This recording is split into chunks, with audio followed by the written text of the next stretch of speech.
Middlekauff! Hey! Hello, everybody. Welcome to the show. Live on YouTube on a Monday.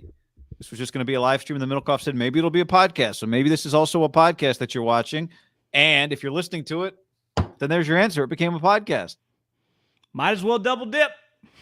It's like coaches, you know, you like when you got to pay me $5 million to go away, but then I go work for someone else and I have a clause and I can double dip. Yeah. Or like Warren Sharp. Did you see the article about him, gambling expert and team consultant and NBC sports expert? There's, got a good thing going. You know, if that was non-sports, if it was financial stuff, right? If he was a stock trader, but he also had inside information on companies, like you go to jail. You know, it's just kind of crazy that he is known as kind of the Haralabob. Like one thing I do respect about Haralabob, and a lot of people have talked shit because he's got a huge ego. He bet and made a lot of money and openly talked about it. Now, he wasn't selling his picks or whatever. And he's like, you know, I aspired. Teams reached out. I just went to work for a team, and I gave that up. Like, you can't do both and then act all high and mighty and scream about fucking passing all the time where it's like, what's... I got that guy red flagged. Get you a girl that can do both. Get you one that can do both. Yeah. But you don't think there are financial consultants who also are in the stock market? Well, no, but I'm saying, like, I don't think you could be a consultant for, like, a company and also trade on that company. Like, I mean, there are just clear rules. I think now with crypto and stuff, it's getting a little, you know, things have changed so fast that the politicians don't know what the fuck's going on. But you hear some of these older guys just be like, never just think all this stuff's just going to go away and people are going to get out unscathed, you know? And I just think we start bragging about gambling. Politicians aren't paying attention to that, but if it ever came out, it's just illegal. You know, part of like the Stephen Ross story, right? If he was doing like, there's legalities to the way the world works. Yeah, you're saying the Stephen Ross, if Stephen is paying his coach $100,000 per loss, if he's paying a coach to throw games, even though teams throw games seasons all the time, doing it in that way, I think everyone can agree is across a line that we agree you shouldn't cross. Because it would put the partners at risk, right, of litigation that they don't want to fuck with. Like you're just putting their business, which is very lucrative, at risk. Now, my quick take on just that. Did you see Rap Sheet? I think threw that out in the fourth quarter. Like my story, Stephen Ross, if he's accused in the fourth quarter of could the lose Super the Bowl, team. If he has good relationships with the owners, they won't vote him out. If he doesn't, he's gone. If it ever got to that point, but if they like him, I mean, I think the implication is, would there be a legal reason for him to have to leave the league, right? But the story was they would come to a vote. Yeah, but what I'm saying is, I think the implication is like, would the league be in trouble if they didn't? Would there be a scenario where they could actually be in trouble or pretend that they would be in trouble? There's no reason that they would want to get rid of Stephen Ross. The only way they would get rid of Stephen Ross is if they're forced to get rid of Stephen Ross. Well, unless they truly don't like him, which we don't know that. Unless they wish a motherfucker would, to quote Cedric the Entertainer. But I mean, I don't know. He's over in Miami. He's hosting Super Bowls. He's staying out of everybody. He's not getting anybody else's way to win a championship. So, you see, Flores added the Houston Texans to his lawsuit. I did not see that. No, he's added the Houston Texans because they didn't hire him. Is that the reasoning of the lawsuit? That he added the Houston Texans. Yeah. Interesting. This show is brought to you in part by Manscaped. Manscaped.com. Promo code HAM. Get you 20% off, and it gets you free shipping. But most importantly, it gets you the good stuff. The Lawnmower 4.0. That's what you need. That is the best in men's grooming. The right tools for the job, John. With the skin-safe technology, the wireless charging, the waterproofedness, it's all right there. The Weed Whacker, you got some nose hairs. Guy, you have shampoo and conditioner you need. You want some body wash. You want to get a good body scrub up in the shower after you get a good ball trim with the Lawnmower 4.0 and even do some weed whacking with the nose hairs. That's the one thing as you get older, these nose hairs. You might not have hair on your head, but you got back hairs and nose hairs and butt hairs and just hairs everywhere. And that's where our friends at Manscaped.com come in. Promo code HAM, 20% off and free shipping. How do you beat a deal like that? You and I, we swear by their products. We've been partners with them now for years, and they've sent us a lot of stuff, and it's always fantastic. It's impressive. It is all there for you. 20% off, free shipping, code HAM, manscaped.com, manscaped.com, code HAM. Unlock your confidence and always use the right tools for the job. All right, the world was thrown a curveball, John, when the 49ers traded Jimmy Garoppolo for the 11th pick. Wait. No, they have not traded Jimmy Garoppolo for the 11th pick to the Commanders, to the football team. But the possibility of the 11th pick being the value is in and of itself very interesting. So let me read to you from The Athletic. Ben Standig, who is the athletic reporter for the Washington football team, wrote this. Commanders. Sources offered minimal pushback on Garoppolo value angle. They see how Washington could improve with him under center, assuming Scott Turner's game plan plays to his strengths, namely the underneath passing game. One executive positively labeled Garoppolo a quote-unquote functional starter, a level he says doesn't apply for several players who started games in 2021, like Taylor Heineke and perhaps all of the 2022 QB draft prospects. The executive doesn't think Garoppolo's worth the 11th selection or any first-round pick based on his skill set and injury history. Yet, he argued the Commanders could justify sending the pick to San Francisco should they concede none of the incoming passers are worthy of the 11th pick. For a team that needs to win now, the veteran here trumps the unproven rookies. However, sources cautioned at investing heavily in terms of draft picks and cash for a player who's been unable to stay healthy. This is where having Heineke would help or could lead Washington to draft a quarterback on day 2 of the NFL draft, second round. So that's the story. All of the Jimmy 11th pick value came from that place. I think it's just basic supply demand. You just have to put it into economic circumstance. Jimmy's value in a vacuum is not worth a first-round pick. Every single human being would agree to that, not with the last name Garoppolo. But even the 49ers, John Lynch, Kyle Shanahan, Parag, Jed, over cocktails, of course he's not. That's not the way the world works, though. And, quarterbacks, if you were going to compare them to like real estate, they would be real estate in the Bay Area, Manhattan, or Los Angeles, not the flyover states. So you are paying a premium on something that is just a couple rooms, a bathroom. That it's just an arbitrary value. What are other people willing to pay? And here the key is, why is value so high in some of these major places? Because a lot of people are lined up to buy it. So it drives the price up. Well, there are several teams that need quarterbacks. Now, the fucking oceanfront property is Aaron Rodgers and Russell Wilson. So if those guys are truly available, and it feels like Aaron Rodgers is just already set on his destination. If Russell, Deshaun, obviously those players are dramatically better than Jimmy Garoppolo. And the people that would be interested in Jimmy Garoppolo will focus on them first.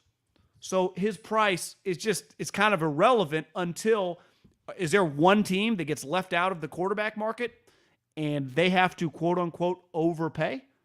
Because if that's the case, that drives up the price. Now, the 11th pick to me seems insane. I would say if they did that, that would be the greatest trade in the history of trades, right? I mean, honestly, I'd be at a loss. Maybe one of them. The Wentz trades is pretty good. True, but there were contingencies to that one. You could argue Carson Wentz went for pick 16, though. Is Carson Wentz a better player than Jimmy Garoppolo? Once upon a time, I would not have hesitated. We saw them both play. He outplayed him, right? Yeah, he's more talented than him. I'm saying we saw them play in the same game, and Carson was a better player, right? Yeah, he's definitely more talented than Jimmy. Would I rather have him on my team for the next 3 years? I used to not even think that was a question. I don't think I'm winning much with either one of them as my centerpiece quarterback. But, yeah, regardless, it's – go ahead. The 49ers last year, and we kind of laughed, were adamant they weren't giving up Jimmy Garoppolo once they traded Trey Lance. And at the time, there were a lot of different opinions because it was kind of crazy given what they just given up for Trey, which the biggest trade in the history of the franchise. And it's probably just, if we just got time will tell what those picks equal, right? It was the 12th pick. This year, what are they drafting? 28th. And then next year, wherever it goes, it actually could turn out to not be as crazy as like 2 picks that ended up like 7th and 10th, right? On the value chart. You just got to let it all kind of play out to see what it actually equals. But they gave up 3 first-round picks, 12th and then 2 more and a 3rd, right? I mean, they gave up a shitload. But they, this is where I do give them credit.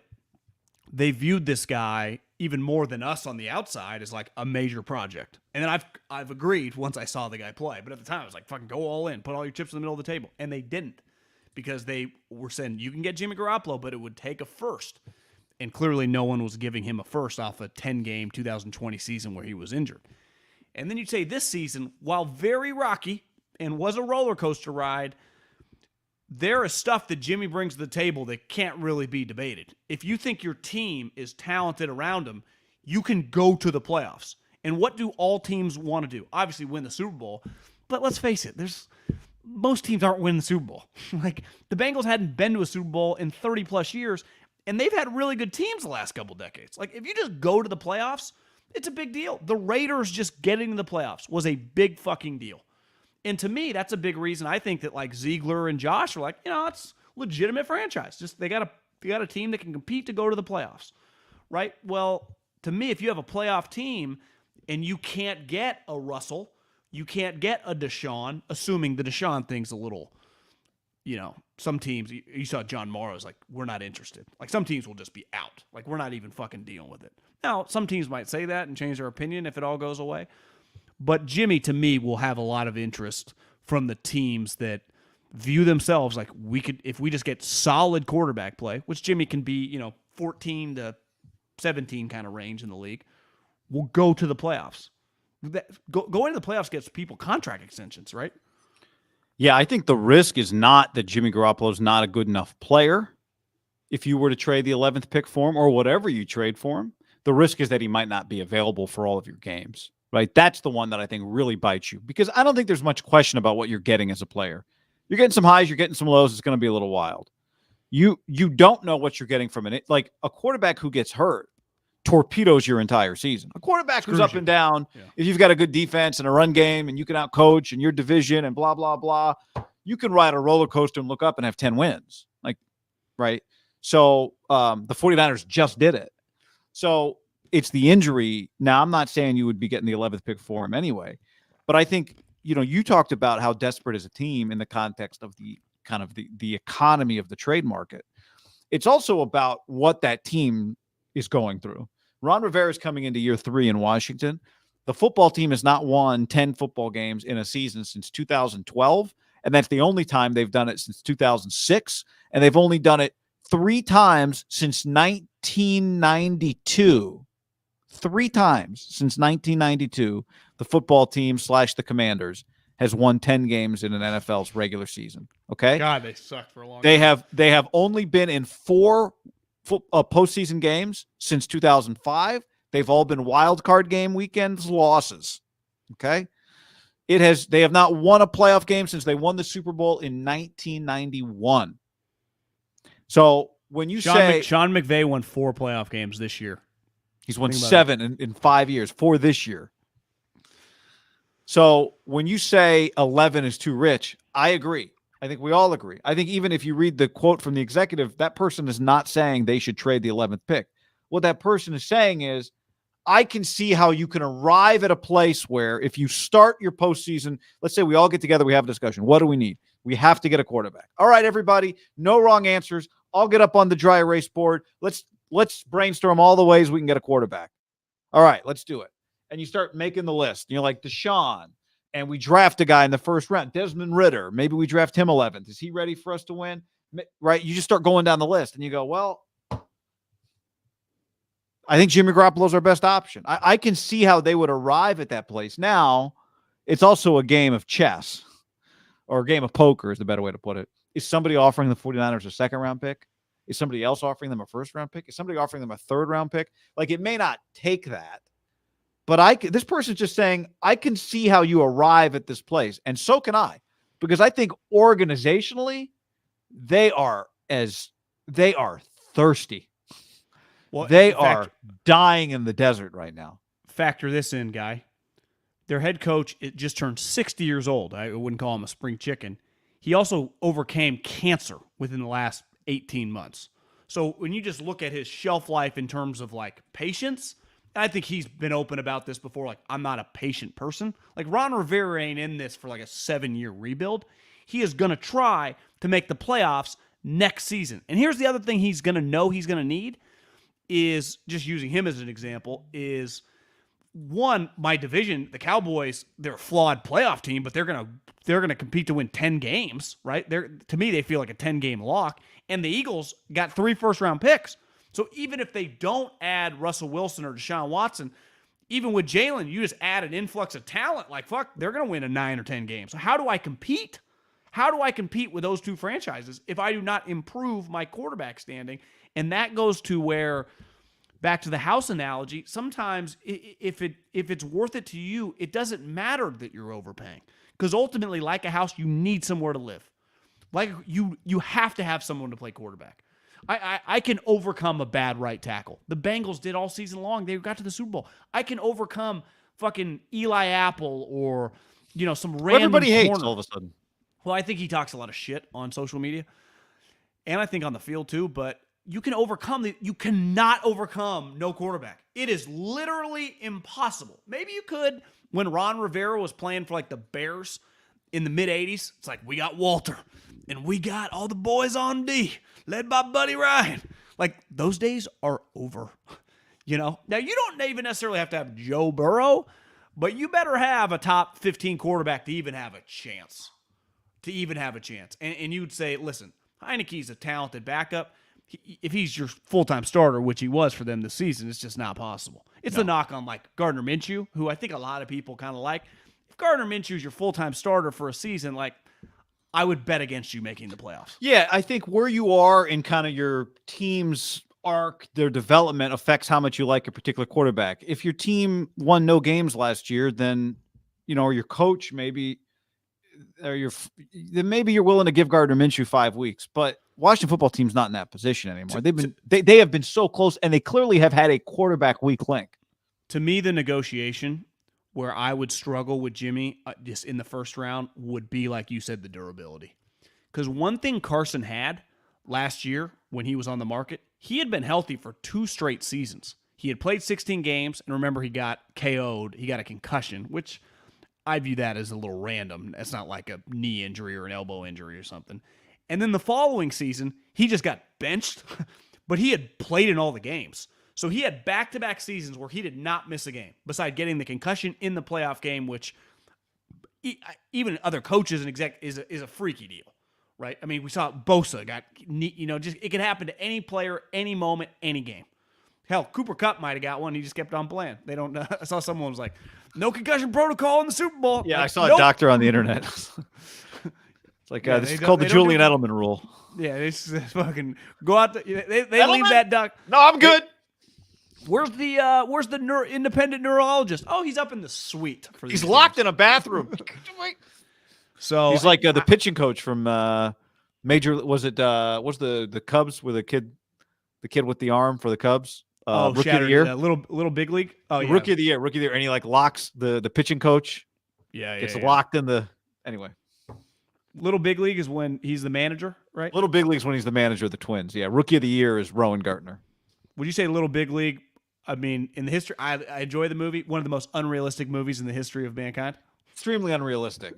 I've watched it many times as a kid. What's better, Little Big League or Rookie of the Year? I think Rookie of the Year. Yeah, I tend to agree. So yeah, I mean, Jimmy's got some warts, which I think will ultimately, even if the Niners maximize a pick in the top 32, I just do not see happening. Do you? No. No. But I do see a trade whenever Schefter breaks it, and I promise you, Schefter's breaking this story. people would be like, I can't believe they just got that for Jimmy Garoppolo. Assuming that, like, every quarterback on the move just doesn't, like, if Russell stays, like, that is a legitimate non-mover, right? And the Deshaun, I mean, I've been hearing, like, we just got to figure out his legalities for fucking 8 months now. He's just going to be flapping in the wind. And Rodgers, it just feels like the destination is set, right? Denver, yeah. Yeah. Now, I think your reaction, though, let's establish what that reaction would be. I think that to get the reaction you're talking about where people are blown away, would that be a second? I think a third. I would say like they got a second and a conditional third the following year or something. See, I think even a second-round pick, people would go, whoa. You don't think so? I do. I just think these quarterbacks, I agree with you. Like the contract they get, I just wonder if it's going to be more in a second. Maybe it's a second and a fourth or something, but people are going to be like, you're right. The second is going to be the headliner. That's all anyone cares about. But I think it'll be more than that. And I think that's kind of crazy, but I also completely understand it. You want to talk about it? Because there's two teams, and we already talked about one, but I mean, the other team that is just 100%, and they're in a different world than the football team / Commanders. I hate that we got to stop saying football team. I'm with you. We don't have to do anything. Keep saying it. Yeah, the football team. We don't know the football team can do anything, right? They might just be consistently keep losing. I like Ron, Bay Area guy, tough guy, Cal guy, stud. Everyone, as we're recording this, I think he's speaking tonight at John Madden's thing. Like he's beloved. Everyone, the respect. But let's face it, as a coach, and this guy can be a flawed player, but they drafted Cam Newton number 1 overall. The guy became a superstar, and they had success with Cam Newton, went to the playoffs. Without Cam Newton, Ron Rivera has been a below-average coach because he's not a schemer, right? He's not an offensive coordinator. He's not even the defensive coordinator. He's like the CEO guy. Well, to be a good CEO guy, you need Roethlisberger or Lamar Jackson because if you don't have those guys, most CEO guys without good quarterbacks are unemployed CEO coaches. That's just the way it works. So to me, the team that makes the most sense is the team that knows how to win. And I think they've had 2 of the back-to-back more impressive, you could argue like 3 straight years of just, how do these guys keep doing it? Is the Steelers.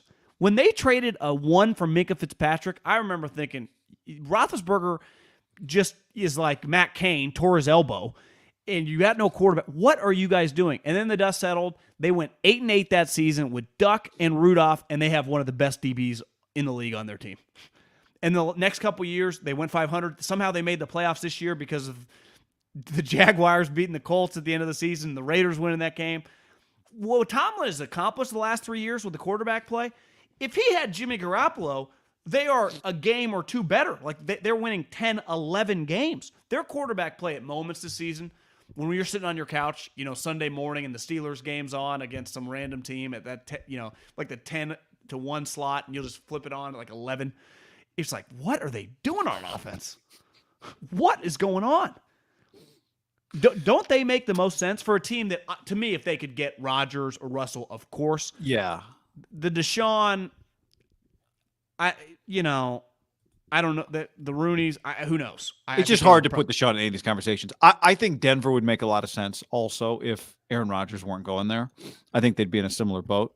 But, yeah, I mean, here's the thing with the Steelers. We don't quite know what their thing is right now because Kevin Colbert, their GM, left, is gone, right? No, but they're letting him work through the season. So they're going to let him make this trade? Well, he once traded a 4th for Vance McDonald and a 5th, right? They don't do – Minkah was an outlier move for the Steelers. They don't do a lot of that, right? They have not historically been the Rams. You're saying they're not really wheeling and dealing like Roseman and Les Snead. Yeah. I mean, I'm just looking at their trade history. Minkah by far and away is the most dramatic trade they made. Like they sent AB away for a 3rd and a 5th. They moved up. Just throwing their trash away, right? Well, the same thing with Martavius Bryant. Remember when they got a 3rd for him? One of the all-time. You said one of the worst trades, some of the greatest trades in history. That was a pretty good one for the Steelers. But it's not. Was that a John Gruden special? That was. A 6th for Justin Gilbert, who once upon a time was highly drafted. A Josh Scobie pick. Brandon Boykin But a fifth. they clearly have a lot of talent on their team, and they Yeah. don't have a quarterback. And they're not a Washington football team, right? Going 5 years without making the playoffs is not acceptable. It's not. Would you even say, is this year truly acceptable to them? Right, going 9-7-1 and getting your ass kicked in the first round of the playoffs. Well, I think it's not. It's a admirable thing, but it's not ideal for their franchise, right? I think you can stomach it when these are your down years, right? As long as that is your outlier down year, you kind of are proud of the fact that, our shitty year, we made the playoffs. I know no one thought we should have, and we probably shouldn't have, but we did. So to me, I think he fits in with them from a culture standpoint, right?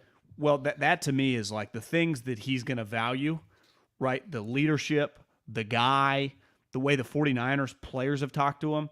I think Ron Rivera and Mike Tomlin specifically, Hackett is just like talking about Justin Timberlake and different stuff. I don't truly know his football philosophical beliefs. I do know Mike Tomlin and Ron Rivera probably like all the same fucking players and the type guys who they like. Luke Kuechly, TJ Watt, just go down the list of type players that they would want on their squad. Jimmy fits a lot of that. And I think with coaches, and I think you see it with McVay and Shanahan, who have this like soft spot like Belichick for these like little white slot receivers because they like see themselves in the guy.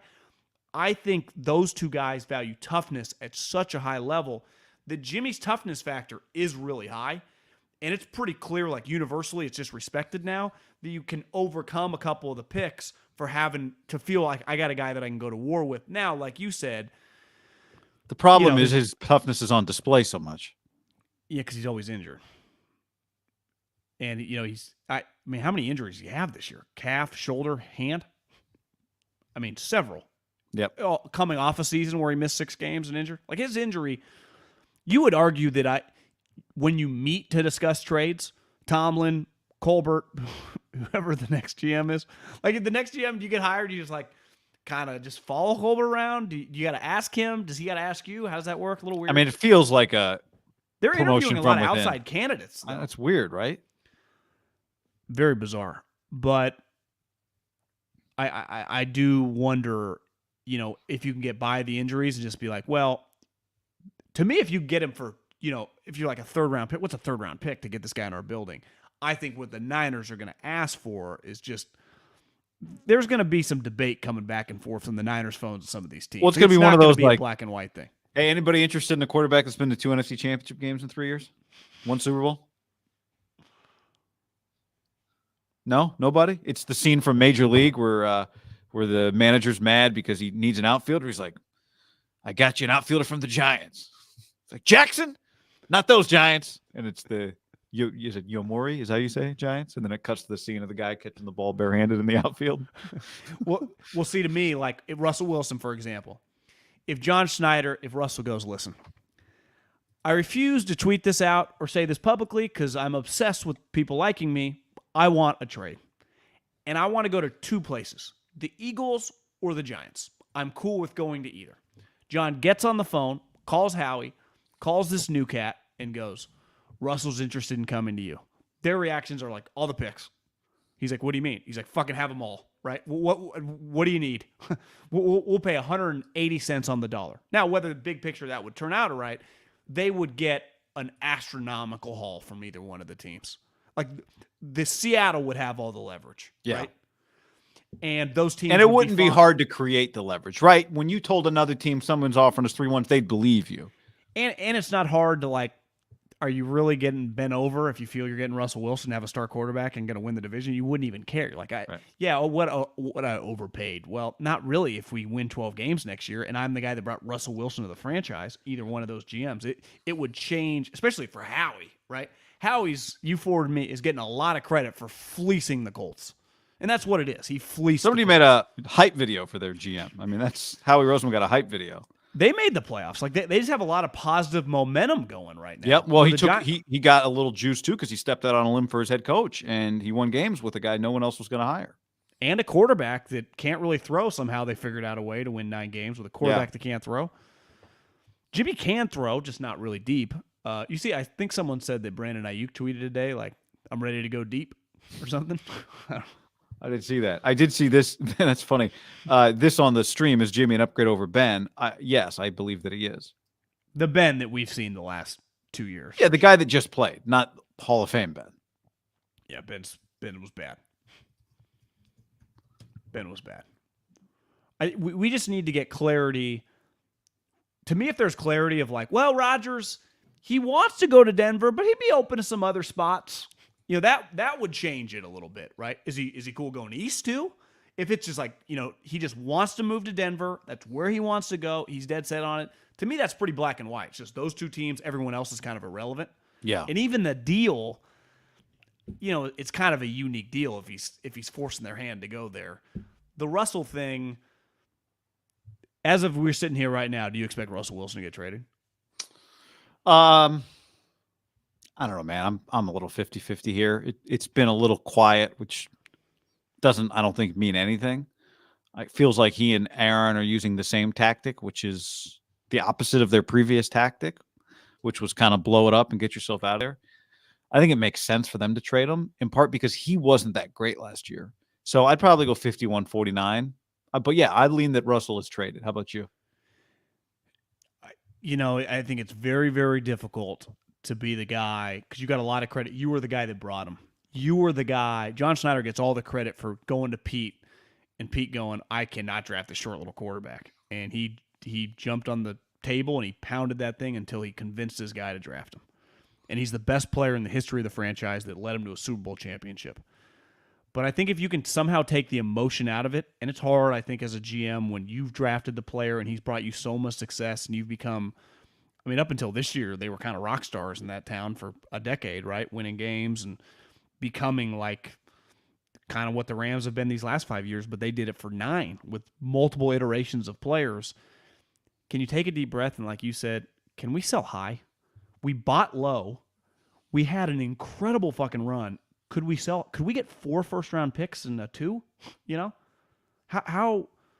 Because if it does happen again next year, he's another year closer to having to get a huge extension, and he's trending the wrong way. To me, you're having legitimate conversation with Pete and, I think you're just your crew and being like, should we sell high right now? Is that the right move, big picture? And it might not be. Because there is a chance he could rattle off 3 or 4 more seasons at an elite level. Well, I think he might come back looking. I think his fitness was part of the problem last year, but part of it is their evaluation internally of, is this guy done or is he about to bounce back? It's crazy right now to say he's done. I don't think he's done, but you can't deny that he wasn't very good as the year wore on. Now, maybe that was the team. Well, I think it would be easier to do the sell high move if you had someone that you could plug and play. I know. And to me, when you don't have a guy to plug and play, it's just very easy. Content's the wrong word, but just stay with the thing you got. Well, if you don't have a quarterback, you're just like, it's one thing to trade a guy. Like, to me, the Eagles were perfect. They didn't have the quarterback of the future, but they had somebody that they were right was good enough that they could trade Wentz away and take the gamble that they sold at the right time. And they did sell at the right time. But if they won 3 games last year, it wouldn't feel quite the same. Part of the reason it feels so good is because they made the playoffs after trading him away. Can you pull that off if you're the Seahawks? Doesn't feel like you can. Well, let's say this. The 49ers last year had done what they did, and they just rolled back with Jimmy and had drafted Micah Parsons. Think about it. They just drafted Micah Parsons. Yeah. And they have oh my God, they got Micah Parsons and Nick Bosa to go Trent. We would just be talking I wouldn't extend Jimmy, but just roll it back on his number, make him play it out. Maybe he could earn, Jimmy Garoppolo would be the quarterback again, right? Right. Unless they somehow, yeah. Unless they could trade for another play. But I'm just saying, at this point in time, we would just roll Jimmy back, more than likely. Unless you could land, one of the top guys. You would try to get Aaron, they would probably hang up on you. But you get my point, right? Mm-hmm. The reason they're doing this is because they have this guy that is an unknown. Is a complete unknown. Not complete because he played a couple games, but that was not good enough. They would not have been able to make the playoffs with that. And maybe he had proved, and that's the one thing you don't know, over 8-9 games. If he had played a lot, yeah. But it's hard. You just never know until he does it. So that makes coaches very nervous. Right. Like, I totally buy that there are Niners players going, we are about to downgrade a quarterback based on what we've seen. But the problem is we haven't really seen a lot. And part of what should make Trey... They've seen a lot, though. They've seen a lot in practice, but part of what in theory should make Trey unique is that he does things that just play in games better than they play in practice, right? That he can make up for not knowing the offense as well as Jimmy Garoppolo knows it by some of the throws he can make and some of the plays he can make with his legs outside of the pocket. And that's what you hope. You hope that somebody, this is the vision of it all. Like, the Bills get credit for Josh Allen because they had the vision before everybody else saw it. Everyone else can see it once everybody can see it. Can you see it before everybody can see it?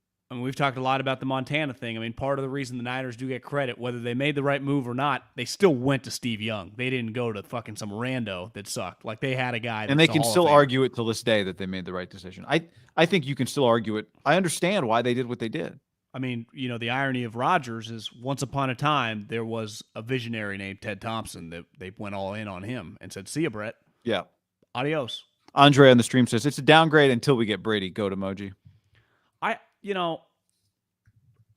Tom retweeted it on Instagram, and, clearly they're coming out with a Man in the Arena. The final episode is his retirement and his dad talking. And it's, Tom Sr., it sounds like an older version of Tom Jr. Like, they sound vocally very similar. Like Jack and Chris Collinsworth? I actually think it's closer. Oh, really? Okay, I haven't watched the video. I got to go watch the video. I just wonder, do you think he'd have his dad do stuff if he was even contemplating coming back? Do you think he would make a Man in the Arena if he wasn't dead set on just being, at least this season? Because you text me yesterday, it's like Rob Gronkowski saying you never know Tom come back in a couple years, like he's 36 years old. It's like, Rob, he's 40. He'd be like 48. Weddle did it. And barely survived. Barely survived. Okay, so the other part of Garoppolo is, the Aaron Rodgers effect, right?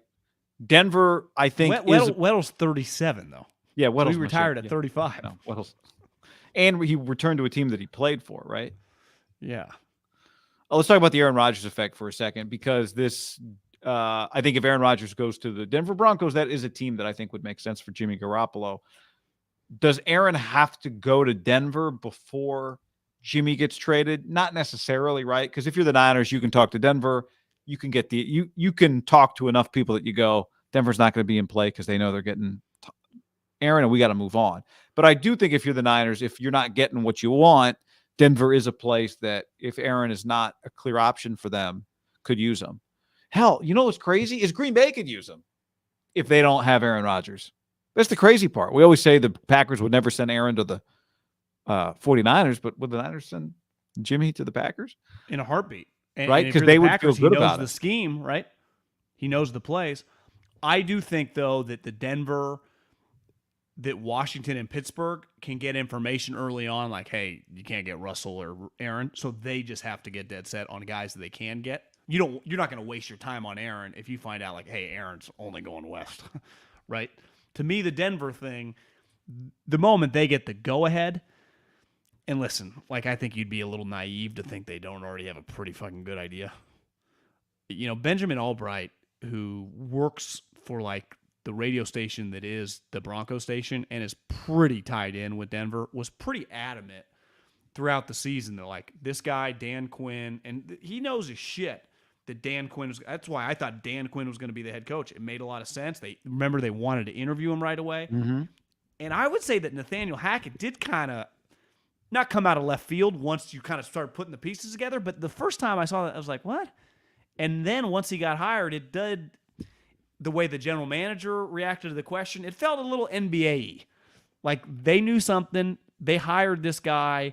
And I'm sure they liked him. I mean, Nathaniel Hackett seems like a smart guy. His resume's coached for a long time in the NFL. It's not that crazy. He's, one of LaFleur's right-hand men for a team that won 39 games. Like, he's more accomplished than, like, Kevin O'Connell, who's just there 1 year. But my point is, it did feel like I think we're probably better off if, hey, I like Dan Quinn too, going with the guy that's going to get us Aaron Rodgers. Yep. Because if Aaron Rodgers does go there, they can say whatever they want. You'll never convince me that it wasn't an inside deal, which I'm pro inside deals. Like, they would have been, General Patton would have been insane if he was told, if you hire this guy, you'll get Aaron Rodgers. Wouldn't you say every general manager in the history of general managers would hire that guy? They would hire that guy who was a far worse candidate than this guy is, because again, Nathaniel Hackett was a real NFL head coaching candidate. For sure. NFL now, he wasn't going to get another job. I don't think, but who knows? I mean, he got that job earlier than some of these other jobs got filled. But what if I told you that it was like, this is not something you could really talk about, but let's say some of these other jobs, who are the other even jobs? Like the Miami Dolphins. If I told Stephen Ross, I said, listen, if you hire Nathaniel Hackett, Aaron Rodgers will come to the Miami Dolphins. Who do you think Stephen Ross would have hired as his head coach? It's a no-brainer. It's an easy decision. I bet some teams would have contemplated firing their coach, right? Well, Carolina. In a heartbeat. Houston? Rodgers probably quit before he went there. Arizona? Yeah. Arizona for easy because they could unload Kyler pretty. Well, you see Kyler had a little post? Yeah. Sure, Kyler had a post. Jets? Zach Wilson, new coach. Yeah. Adios, Robert. Giants, yes. Yeah, I mean, a lot of teams. We could go through the whole league, but a lot of teams. How would be like, Nick, Browns would say no. How would be like, Nick, I love you. We're buddies, but see ya. Yeah. And actually, and then it would be like but Jeffrey Lurie would be like, actually, Howie, Goody's here.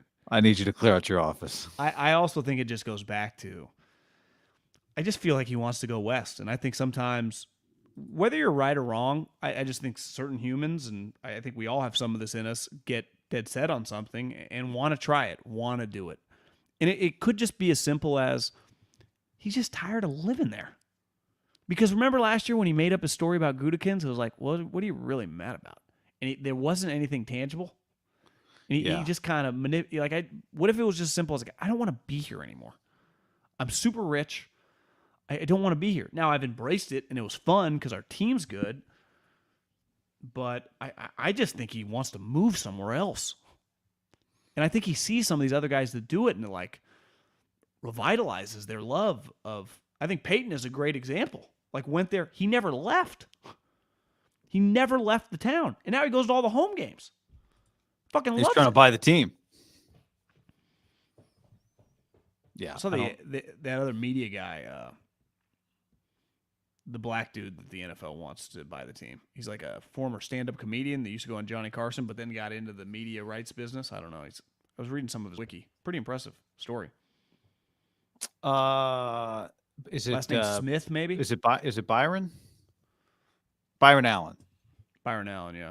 But did you read like his bio? Like he started out as like a comedian actor. Well, I read some of it because I'm like, this guy. I know I've seen him. Wait, this. I saw the photo of him the first time. I'm like, wait, this guy's buying a team? I must have him confused for someone else. And then I started reading about him, and I was like, no, I don't have him confused for someone else. That's the guy. Yeah. You used to go on Johnny Carson. Shows you, shit. You be doing a podcast, and then all of a sudden be, billionaire. Buying a team. He was an observational comic. Anyway. So there's, but what does that mean? Anyway. You see something and then make a joke about it? Yeah. Isn't that all comics? Aren't they all observational comics? You'd think. He still has a show? What's his show?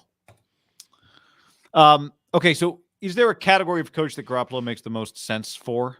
Identification. Huh?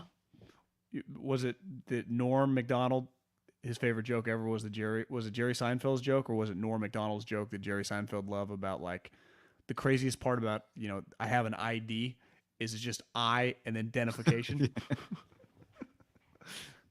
I think it's Norm telling Jerry's joke. To Jerry. Yeah. Yeah, he told the joke and Jerry just found it as like the greatest joke of all time because it was so identification. Okay, who makes the most sense for Jimmy Garoppolo? Not team, coach.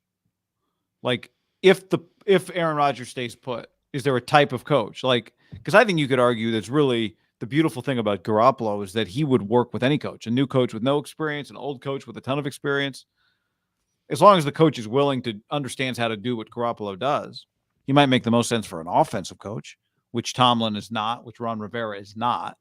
Well, Right? he doesn't make sense in specific offenses, right? I think the Bruce Arians offense, which I would imagine Bruce kind of wants to get back to some of his roots now that old Tom's gone.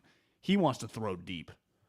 And he did it with Luck. He did it with Roethlisberger. It's why he got fired with the Steelers, because they wanted to run, and he's got the Andy Reid, wants to throw bombs. And clearly he started doing that early with Brady, and then Brady overruled him, and they changed it. To me, even though they got Jason Light, who's a Patriot guy, and I'm sure would like Jimmy if they needed a quarterback, and they need a quarterback, I don't feel that's a fit at all. To me, the Steelers have been running a dink and dunk kind of offense with Roethlisberger, right? Now, they do have speed wide receivers. You would say that, I've seen a lot of Claypool highlights. You could argue he's been underutilized with old Big Ben. And the Deontay Thompson kid, I think he's from Well, it feels like Tulane. Debo sometimes. Claypool? Yeah, like all these end arounds and. Well, I know. Well, I mean, I think that's the balance of when you look at the Commander football team. I just think they'll do whatever they have to do just to get a functional quarterback. They'll change the offense, right? That's the one good thing about being a CEO head coach. Is like you just tell Scott Turner to do. I mean, think about it. They've played with Cam. They've played with these guys. You would say that, under their reign, Ron, they've had just different iterations of offenses. Yeah. I think, the Denver, Giants. Colder, run the ball. I think where he helps you is just you are taking a risk by acquiring him. And so a veteran coach, in theory, might be somebody with equity built up, that if they trade a second-round pick for this guy that gets hurt week 3, it's going to be hard for a younger GM or a younger coach to overcome, I think. Well, now, if the GM made the trade and the coach had nothing to do with it, that's different, right? Well, Brian Daboll, for example, who was around Jimmy in New England, let's say Brian really likes him, huge fan. Does it make any sense for the Giants to even be in the Jimmy Garoppolo sweepstakes when it's just an easy one for them just to coach Daniel Jones this year and see if he's any good? Yeah, if he's not, throw him away. I don't think it makes sense for a year one coach. Unless they could get Jimmy for nothing, right? Right. But that's not going to be the case. Now, it makes sense to me. Actually, I'll rephrase that. It makes sense for a year one coach if you have nothing on your roster to trade a 4th-round pick. It doesn't make sense if you are starting year one to start trading away the picks you're going to need for a guy who's not going to be the guy that takes you where you need to go, right? Yeah. Unless you have a roster like Washington. Like, to me, that's why Washington makes a ton of sense too. Well, what a team that we haven't mentioned just because they're kind of out of sight, out of mind because their coach just quit. What about the Saints? Yeah. They have cap issues, but just to get a legitimate coach, get a legitimate quarterback in there. Jameis is going to be a free agent, tore his ACL. I think it's fair to say with Peyton gone, if I'm Dennis Allen, like, hey, listen, Taysom, you're playing other positions, not quarterback. I like you, but you're going to be my use check. You're a little more expensive than Kyle, but like you're going to do that type shit. They need to get a real quarterback. And then if you get Jimmy and like Simeon, that's your 1-2. Like that's at least better than what they were playing with the second half of the season, right? Yeah. Yeah. Alvin Kamara, Jimmy can work with that guy, right? Get him the ball in a bunch of different spots. Michael Thomas, their best receiver. Just after Akilla Witherspoon. Is a slot, not slot, but he does his work in the short and intermediate. Like Michael Thomas isn't going deep. Yeah, it's a great call. They play with Drew Brees. Now, Drew is a Hall of Fame version of it, but yeah, he couldn't throw deep the last several years. Don't get me wrong, but he got rid of the ball quickly. And wouldn't you say they would be a team to kind of keep an eye on? I saw some Dennis Allen quotes like they are not. Do you know what they're thinking right now? We're going to win the South. Isn't that what Dennis and Jeff Ireland and Mickey Loomis are thinking? If we just get a functional quarterback, we can win 10, 11 games. There's no Tom, and we already played Tom well. Atlanta stinks, and Carolina's a laughingstock. I actually think they make... And we're really good on defense, and that can carry us. They make a lot of sense. If they can figure the money out. What's their I think draft? they're $55 million over the cap, I think. That's workable. They got some work to do. They have their the cap first, is going to go second. up like $25 million. Well, that's where you just work with Jimmy and you do some, the same way they did with Drew. You got to move some money around. You give him a fake extension. You move some money around. Here's the one thing you would say about Jimmy's potential destinations. All these teams we're listing that I think are the teams that everyone's talking about. He's going to have a chance to like keep playing at a pretty high level if he can stay on the field, like keep just being a guy that's on a team that's winning above 500. Like that's, as we see with Stafford, like that's fucking hard to do, you know? Ask Carr how hard it's been to go 500 in his career. Ask some of these quarterbacks. Ask Jared Goff what it's like up there. Like, you're going to go to a team more than likely that's pretty equipped to compete. That's really all you can ask for. You know, Stafford, you know, or even you would say Stafford, when he picked the Rams, they had been consistently winning. There is a risk in Aaron leaving Green Bay and going to Denver just assuming they're going to win. He's got all these new players. He's got a coach that, you know, they're going to be on the same page offensively, but can the guy be a head coach? I don't know, right? It's a risky move. It could blow up in his face. Tom chose Bruce fucking Arians that you and I saw within year one of the Arizona Cardinals, who were a joke when he showed up, win 10 games. And by the year 3, they were in the NFC Championship. It was clear, like, Bruce, this guy's an ass kicker. Yeah. He's got some flaws, but you ain't losing with Bruce. So your coach does... I mean, we just see McVay just won a Super Bowl. Coach matters. And when you're just an unknown coach, you just, as we see it all the time, right? Some of these coaches that got hired, every single cycle, 2-3 years later, we're like, oh, he's done. He's in trouble. Oh, he's getting fired. And then every once in a while, you know, the guy that you didn't think was going to be good is good. There's not that many spots for Jimmy Garoppolo, and we've named, I think, all of them. I mean, we've named the whole list, I think. Unless somebody be on the chat said, oh, are we really buying Mike McDaniel likes Tua? I think that's an easy one for him. He gets a lot of credit. He gets a ton of credit if he just makes Tua a solid quarterback, even if Tua never lives up to, you know, what some people thought he could be. I would not expect to see Jimmy Garoppolo in Miami unless somehow Tua got hurt or something like that. Then it would make some sense. But you agree with that? Yeah, no. So it's like, Jimmy's not going to Houston. For Mike, isn't it? Just play it out with Tua, see what you got. And it's not your guy. How about the Panthers? Sam Darnold's on their team again this year, right? I think you just got to try to make him a little more functional. Christian says, thoughts on the cyber attack on the Niners? So what was this? Financial documents from 2020, right? I clicked because someone tweeted it at me and said Hightower. I thought, like, is this going to expose like who they were paying? The Forbes article that I skimmed didn't have like specific information of it had their payroll out. Maybe they don't know. Maybe the Niners just had to. Is it going to have who told Boomer Esiason that John Lynch might leave for TV? Now I'd be interested. All their text messages. Like, what is this number? We did a cross-reference. Its rap sheet cell phone number showed up 317 times in the days leading up to, and then it'd be like, it looks like an outgoing call from Kyle Shanahan to Aaron Rodgers. That'd be bad. Could you punish a team based on ransomware hack data leaks? I don't know. The one thing with the NFL is you never say never. You never be shocked.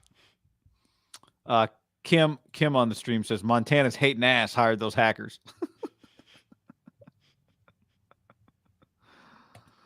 All right.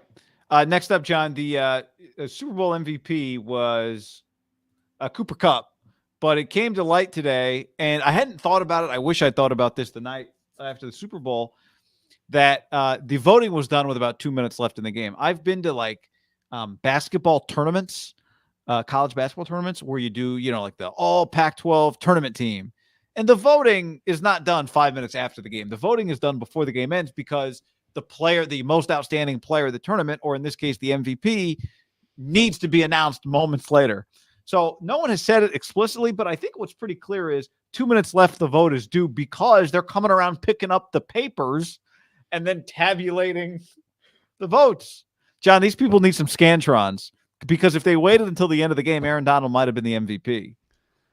Guy, this is a league that just signed a $20 billion media rights deal.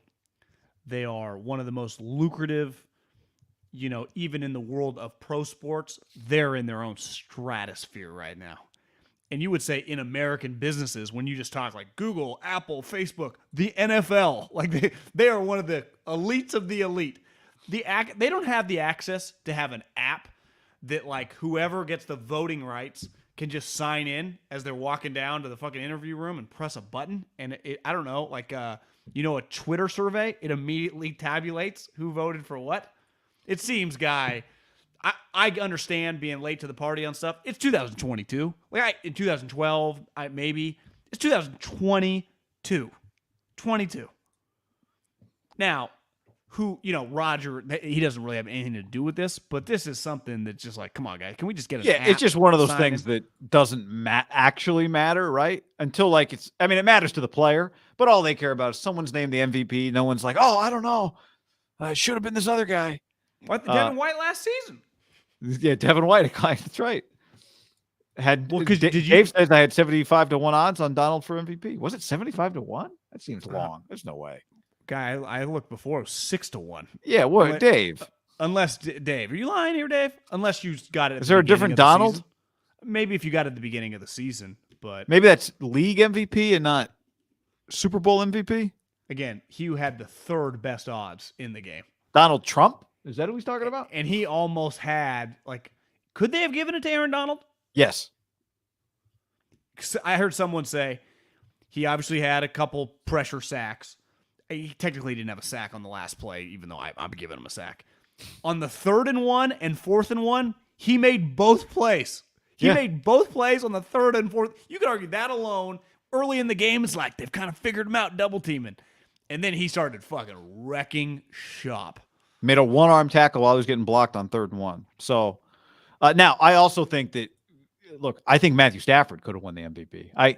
I knew when he said it last night that Collinsworth was going to get some shit for saying that's as good as it can be done between Stafford and Cooper Kupp in a crunch time situation.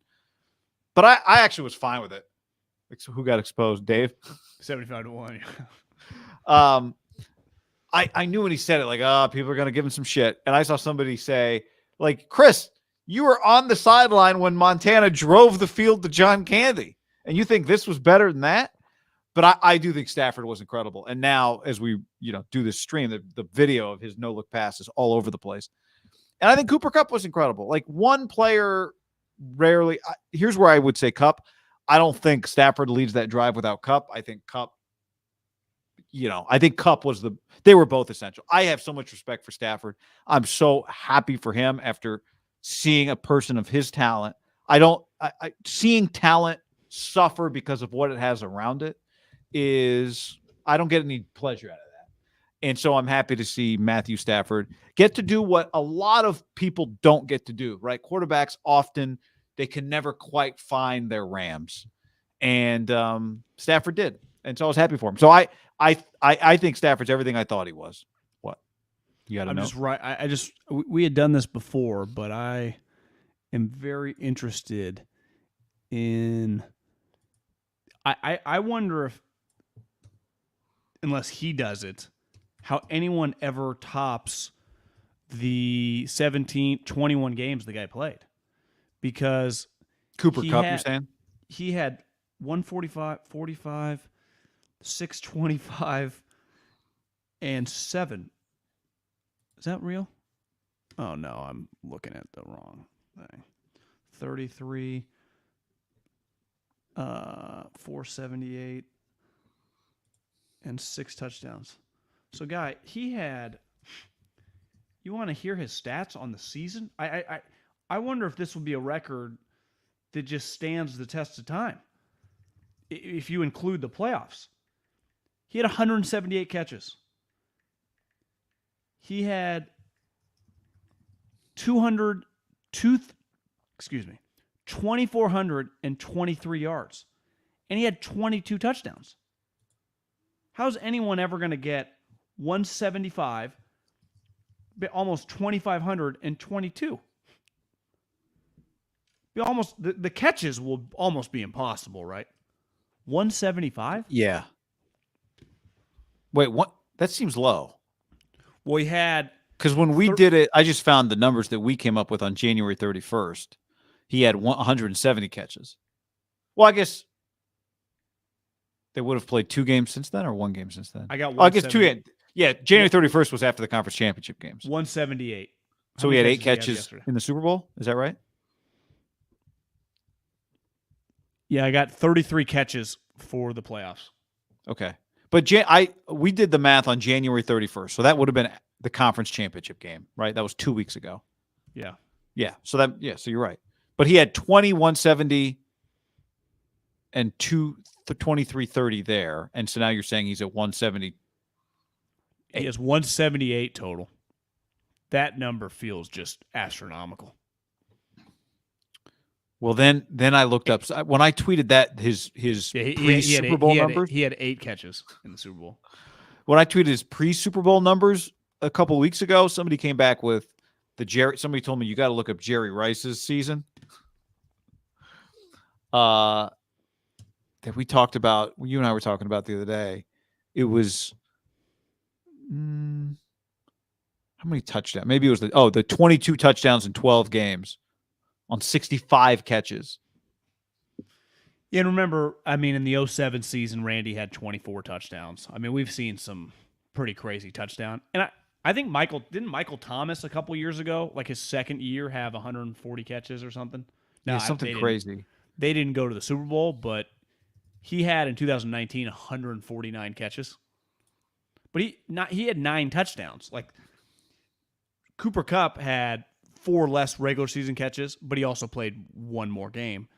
But he had 16 touchdowns. Like that's 7 touchdowns, a wide gap. In the regular season, plus another. If you just have 7 touchdowns in the season, that's a pretty good season, right? He had 7 more than Michael Thomas.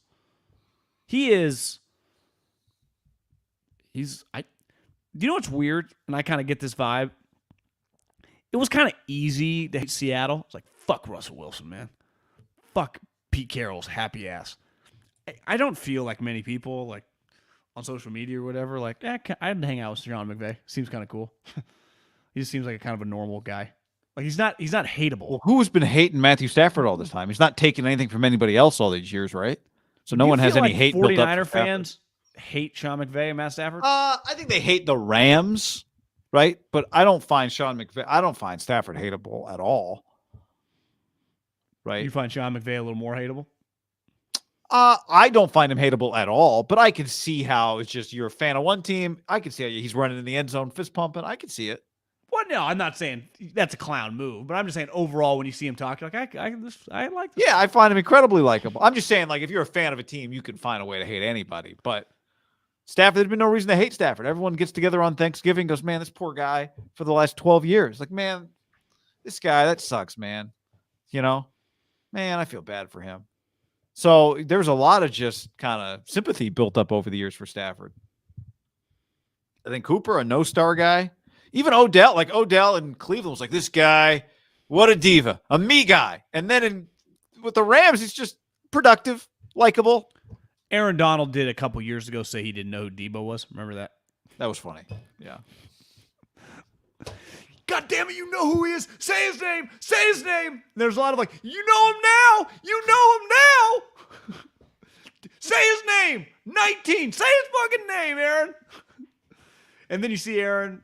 The hard part is like, I mean, he rallied the troops against the Niners and it worked. And then you watch him in that game, you're like, this guy is just, if you just respect elite, whatever, athletes, he's as good as you've ever seen. Incredible. He was toying with those guys. I think where you're kicking yourself is, the Niners would have beat that team too. Did I forward you the thing? I retweeted it. Of the last, 5 Niner playoff losses, the 3 Harbaughs and then the 2 Kyles have all been to the Super Bowl champ. Obviously, they lost twice in the Super Bowl. Yeah. And then Harbaugh lost to the Giants, Super Bowl champs. They lost to the Rams, Super Bowl champs. And they lost to Seattle Seahawks, Super Bowl champs. So 5 games, they won, obviously, 2 of the 5 championship games and lost in the Super Bowl. But the 3 conference opponents in the championship game all went on to win the Super Bowl. I saw that. Yeah. There's no, you don't take any satisfaction in that. I think it hurts more because you're like, well, all those games were tight. you just go, God, did we match up well against Brady? Did we match up well against Peyton Manning? Fuck yeah, we did. The Bengals, I think you could stomach the Chiefs one. And again, I'm biased on this one, but it's like, he just made a miraculous play. It was against Mahomes. It was in the peak of his powers. The Niners were a little lucky to probably get as far as they did, given how crazy this season was. But then once you're there, it's like, we get the Bengals? I don't think it's easier to stomach. I think that one, because I'm with you. You can stomach it until you go, so you had the lead late in the Super Bowl? Cool. Bengals did too. I understand, and that's going to hurt. I think it's going to really hurt them. I mean, they were in the lead with like 5 minutes left, and they had to drive the whole field to take the lead. And then they got the ball back, and were coming to midfield. Rome says, you can't hit someone whose voice sounds like McVay's. Well, I would say one difference is he's got the Gruden, but Gruden, it was pretty quickly, was considered just a dick when he was Sean's age, like the way he treated people and the players. Have you seen many negative things written or said about Sean McVay? Of like people I like the guy. No. All right, I have an officiating discussion to get to here, John. Tony Dungy tweeted this: the officials were determined to ignore every violation when the ball was in play and only call false starts, delay of game, and taunting. They maintained that posture for 58 minutes and 39 seconds, and then they started officiating. That was bad. Somebody said to him, "Go on the record, Tony. Do the Bengals have a legit beef or not?" He said, "No. Both teams got away with obvious penalties throughout the game that should have been called. Several of them changed the course of the game. Just a poorly officiated game, not one that favored one team over the other." And we've seen some of this. Way to sit a pillow talker right there.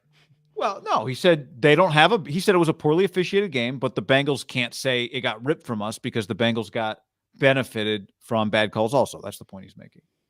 I think that's a take. For Tony Dungy to go out and say the officiating was bad, I think unique take for Tony. Probably. Maybe not. He's a former coach. Coaches always get to rip officiating, and no one says anything. Coaches, man. Did you like the officials? I'm convinced, John, that the thing that would make everybody the most happy is just no penalties or few penalties. I think people would be more happy, less penalties, less flags, more just let them play. I think people would be more happy. Just like in college athletics, they just reduced rules, less rule breaking. Weed's not illegal. Boom, less rule breaking. NFL, less penalties, less rule breaking. If the NFL just officiated what would you really have to officiate? Is it a fumble or, not a fumble? Like, is a player down? Did they break the plane? Yeah, catch or no catch, interception, tuck rule. But like totally left alone. Nobody in the history of time is going to be like, did you see that illegal hands to the face on the pass rush? They gotta call that. No, we don't ever need that penalty called again. Holding? I mean, do we ever need that penalty? If you got sweet pass rushers, that's yes, and it gets not called all the time. Everybody that plays the position's like, yeah, we could call that thing on every play. Give me no illegal hands to the face. Give me no holding. You probably need like a false start or an offsides, but even sometimes those are bullshit. Like the lineman flinches, but nothing happens. Like everyone starts pointing. We don't need any of that. Okay, pass interference. Yeah, but like the crazy stuff, even then, if you let it go both ways, what does anybody really care? Defensive holding, I would do away with. Defensive holding, get rid of it. Get rid of it. How about this? The penalty, roughing I hate a this kicker, penalty. get rid of it. What about the kick out of bounds? You get it at like the 40-yard line. That pisses me off. You kick out of bounds, it goes out of bounds at the 2, cool. I would argue this, just don't throw the flag on that play. Just move it up. But you're right, there should be something where it's like if you kick it out between the 10 and the goal line, then it goes there. Have you ever talked to an official? Like, I'd be fascinated, and not that I really care that much, but like, what is the premise behind that rule? Like, Belichick would know, right? Like, why do I get penalized? Because on a punt, you are taught to pin them.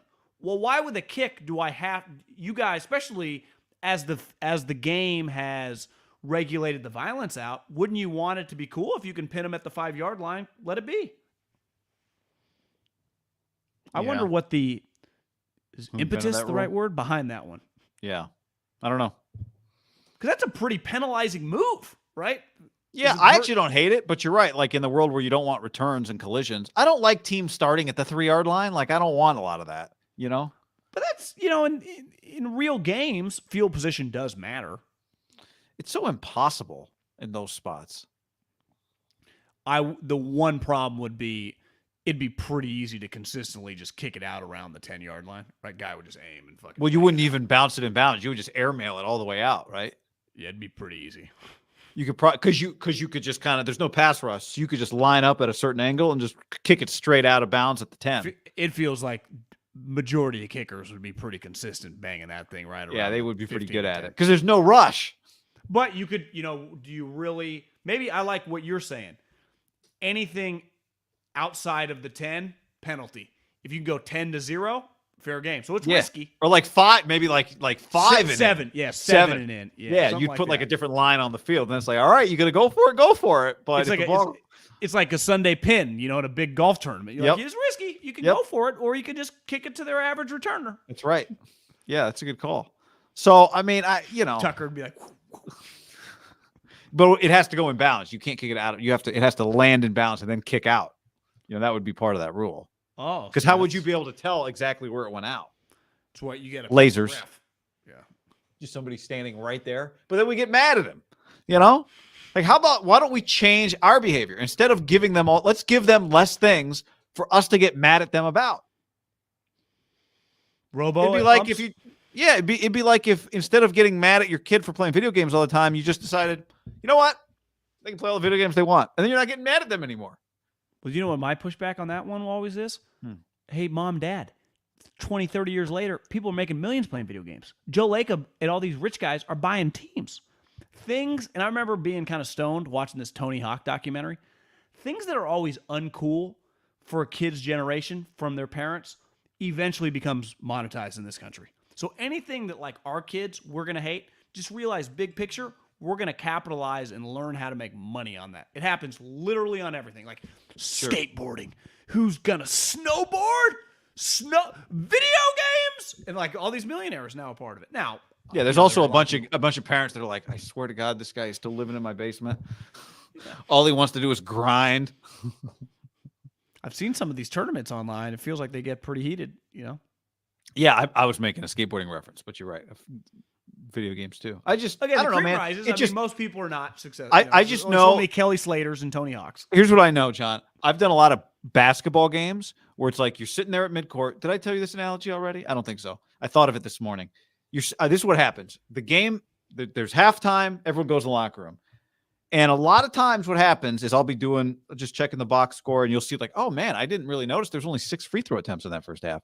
The officials will come out, get ready for the second half. They're stretching, doing their knee bends right by the scoring table. And one of them, I'll catch one of their eyes. And one of them will go like this, like give me the thumbs up. Be like, we doing good? Like they always like to ask, like, we good? Because sometimes I'll be like, well, what happened on that one play?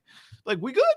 And every time it's always, yeah, dude, you're doing great. Don't call any fouls. And I love it. Nobody has ever said, no, you guys suck when they don't call. Who in their right mind watches a basketball game with no free throws is like, I don't know, man. I hate the way this game's unfolding. Everyone loves it.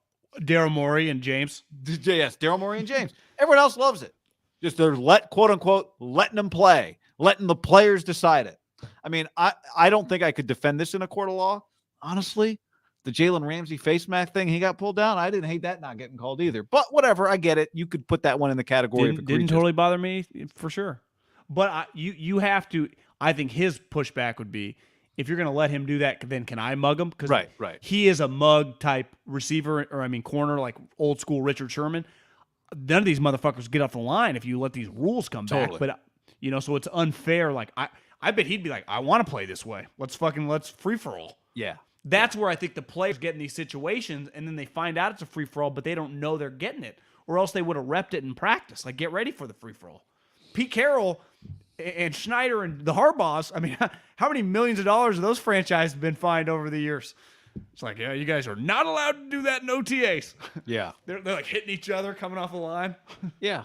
It's just, what have you seen the video of Ramsey falling down on the last play? Like, did you see I saw a clip of Jamar Chase open down the sideline, Ramsey on the ground as Burrow is trying to get away from Aaron Donald. Ramsey's cleats off or something. He was not great yesterday. Yeah, well, he tried to jump the route on the ball that Burrow actually did a great job of getting it outside. But Yeah, John, I think everyone would be less mad at refs if we just said there's only 4 of them. They each stand on the 1 yard lines opposite. They only call like the most obvious stuff from 100 yards away. I'm with no you. penalties. No penalties. I think it'd be better with no penalties. I highly recommend you watch the Bryant Young video, by the way, of him finding out he's going to the Hall of Fame. Remember, we talked to him, I think, his son died of I think it was cancer in 2016. I think we talked to him. Was it before or after that? Do you remember? I thought it was before. I think so too. Really, I mean, was a really just always heard it. And then we talked to him a couple times. Classy guy. Anytime somebody says like, I don't know, man, like even Richard Sherman said it today about Stafford. Like they're letting too many people into the Hall of Fame. I'm going to talk about it on my podcast, but the Hall of Fame bar is incredibly low. Smart man. Like a participation trophy. No all-decade team, no all-pro, no MVP, 1 Pro Bowl, not even MVP of the Super Bowl, never considered the best in any year that he played. At least Matt Ryan has an MVP. He's talking about Stafford, obviously. I'll tell you what, we can debate players left and right. I'm a sucker for the moment, even a sucker for a moment the guy finds out. The difference I'd say to Richard is like there's only 2 all-pro quarterbacks every year, right? Like a first-team all-pro and a second-team all-pro. That's it. And do we even consider the second guy the second-team all-pro, or does he get called all-pro? You do, but I bet in the NFC, how many think Aaron's rattled off the last decade? 7?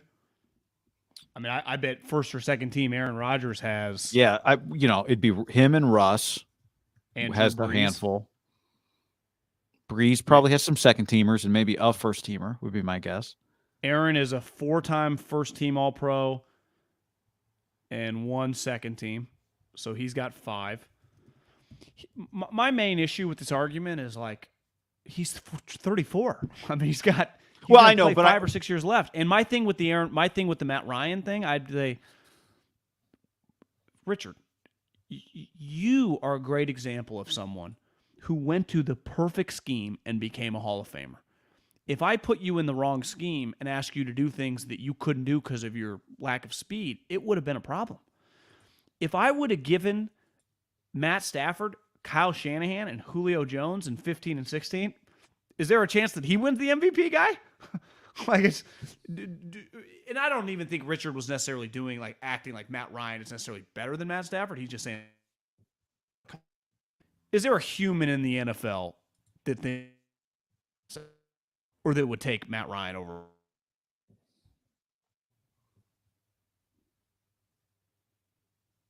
The question was, is there a human in the NFL that would take Matt Ryan over Matthew Stafford? Was that the question? Yes. No. Even over the last decade. Said, I get both of them at 25 years old. Kyle might. Shanahan? At 25. I mean, at 25, Matt Ryan was a good player. Like, I don't want to... Matt Ryan's like leading the league in off like yards. He was close this year, wasn't he? Right? Yeah, I mean, puts up a lot of stats. Oh, usually, Hall of Stats at the end of the game. Well, but that's what they said about Matt Stafford. He just had a better nickname for it, Stat Padford. Because his teams were terrible. Well, I'm just saying, like, I agree. I would take Matt also, but I also don't think it's Matthew. I mean, I would take Matthew over Matt, but I mean, Matt was a pretty damn good player. The Raiders just reached an agreement with Antonio Pierce as their new linebacker coach. Interesting. I mean, so, he was the defensive coordinator last year for ASU for Herm Edwards, and through an NCAA investigation, they lost 5 coaches, including their offensive coordinator, and then he resigned on signing day. So, he wasn't on their staff like recently. No, he resigned like 2 weeks ago. Wow. Donnie Henderson is the new defensive coordinator at ASU. He'd been in the NFL. He'd been like the Jets DC. That's interesting. Linebacker. I mean, it makes sense for him to go to the NFL. College was obviously not an option for him for a period of time. He get a show cause? It's well, they haven't actually levied any of the punishments yet. How's but it's going to survive all this? Yeah, it's going to be tough. Especially, Antonio was in charge of recruiting. But when they hired Herm, like a year in with Herm, it was Antonio Pierce was basically lining up to take over for Herm Edwards, just become the head coach. Like that's what he wanted, was to become the head coach and kind of not even really be a coordinator. And obviously that didn't play out that way. But are you looking at his bio? Did he spend time with like the Giants coaching staff or something? He'd been at Long Beach Poly. So the Raiders are going to really recruit Southern California well now. Yeah. I mean, Antonio Pierce was a legitimate NFL player. He's a high-end guy. Yeah. I think college for true pro guys is very, very difficult because they aren't laws. They're arbitrary rules that other people are pushing. And I think their issue at Arizona State has just been, and I don't blame them. Now, the counter is like, well, you know what you're signing up for. But once you get into it, you're like, this is so fucking stupid. And then you see other people breaking the rules, and then you get in trouble. You're like, we're not doing anything that anyone else isn't doing. I think it can be very, very difficult. I think it's easier to be in it and just kind of know how to navigate it than it is to kind of come from the big leagues where money matters. There aren't really any rules. You just can do whatever you want. Football's king. And then where you kind of got to play this game, there's just a lot of politics to it. And there really aren't that many politics in the NFL besides just like the politics with your owner, right? Yeah, I also think they didn't, to me, arbitrary rules. Like they didn't break the rules that we think everybody's breaking all the time. They broke specifically COVID dead period, allegedly. Dead period I've heard on so many campus. stories though of like in the other conferences where Okay, it's like, but again, like the rules are the rules. Like they got, I think, caught. So. But anyway, that's a separate issue. I agree with your point, especially for a guy who came from high school also. But I think here's an example. So the COVID rules just in general in America, I think we could all argue have been pretty arbitrary over as time's gone on. So you tell me that during COVID, I can't have recruits on campus, right? Well, if they have this guy they want to see, they just say like, oh, I don't care. Now, there are repercussions if you get caught, but clearly they just probably view these rules as stupid. Well, yeah, I mean, but you don't get to complain when you get caught. And I think part of the deal was a lot of other people felt like they were like there are rules getting broken all the time. People don't turn other people in for them because they're breaking them too, right? This one they got turned in for. It wasn't like some NCAA investigator just happened to be in town and see it. They got turned in. It felt like the entire Pac-12 was following the rules except them, right? Yeah, I mean they also had. There was some belief that they just had some staff members who were let go and were bitter and turned them in. So sometimes you just are in the wrong place. It's just like not everybody gets caught. Well, then that to me is on the head. The head coach and the leadership of like you got to be careful with the way you treat people, right? Yeah, because there are guys getting fired all over the country at schools that are breaking rules that nothing ever comes out when they get fired, right? Part of working in the business is people get fired, right? All the time, coaches. Did they respect you or did they not really? Because that's what it felt like a little bit. Like people turned on him immediately and was given all the good shit. Well, people were kind of rooting for them to fail, for it not to work, it seems like, right? Because they came in and said, we're doing this differently than everybody else is doing it. And I think that yeah, he was adamant about you make yourself a target. Outsiders just in general are targets when they come into something and they say, we're going to change the game. It's just. Even though I get it, but part of it was like Herm was making like $2.5, $3 million. I'd get it if he was like, they paid him $10 million a year and he's pumping his chest. Like, he's no different in the NFL. NFL people wanted Urban to fail. College people wanted Herm to fail. I know, but part of Urban is like, well, they're paying this guy $12 million. Well, I know. He's never coached a day. It's like, well, Herm's making $3 million. It's very basic. It's a very basic human, But it was the internal people that flipped on him, right? Yeah, but what I'm saying is college football in general is like, you guys can't just like think you're going to change the game like this. It's not going to work. Well, I think the craziest part is that David Shaw was pretty outspoken and Herm kind of used them as the model, like gave them a lot of credit. I felt like they were friends, right? How did he give Stanford the credit? What do you mean? Well, when Herm Edwards was hired, he's like, we want to copy and play a lot like Stanford football. Oh, play stylistically football. I'm just, but like the way they built their team, what David Shaw has done up there, the size, like that to me, that's a compliment. And then it felt like, because it just Herm Edwards, David Shaw are friends, you'd be like, yeah, of course, right? I'm sure they've known each other for a long time, Barry guys. And it felt like David Shaw was not having what went down this last You know, he was not. No. There's only basically two people spoke publicly about it. It was him and an athletics director. So Who's athletic director? I didn't want to say because I wasn't positive which. I think it might have been. I want to say it was Scott someone Barnes in at the Oregon conference. State. Oh no, you know what it was? I think it was the president. I feel like Jack Swarbrick said something. There were a couple people. I don't. Who's Jack Schwarber? The AD at Notre Dame, but I could be wrong about that. I think Jack Swarbrick said something. So they were recruiting the same guy. Jack Swarbrick. Well, did you see that the coach at Pitt, Narduzzi? yeah, Narduzzi, said a few weeks ago that the Notre Dame was recruiting Kenny Pickett off his roster. Now, it might have been, right, Notre Dame has a guy that calls Kenny. It's like, Kenny, free transfer. If you want to come to Notre Dame, like, we'll take you. Like, they'll Kenny take Pickett you. going pro? Yeah. Last year, COVID free transfer year, he claimed somebody tried to get Kenny Pickett to transfer to Notre Dame. Which is believable, right? Yeah. NFL prospect, you need a quarterback. Some GM's going to love that Kenny Pickett said, I'm riding with my boys at Pitt. It worked out for him. Hell yeah, it did.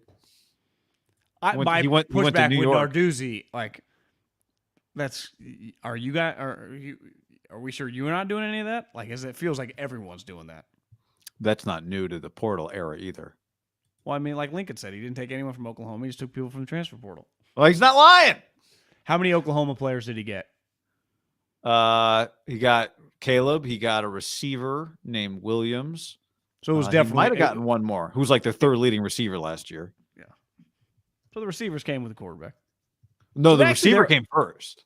So their offense with a couple receivers, the quarterback, and Jerry Rice's kid, they could be cooking with a little gas here offensively. And Travis Dye from Oregon, What position he play? the running back.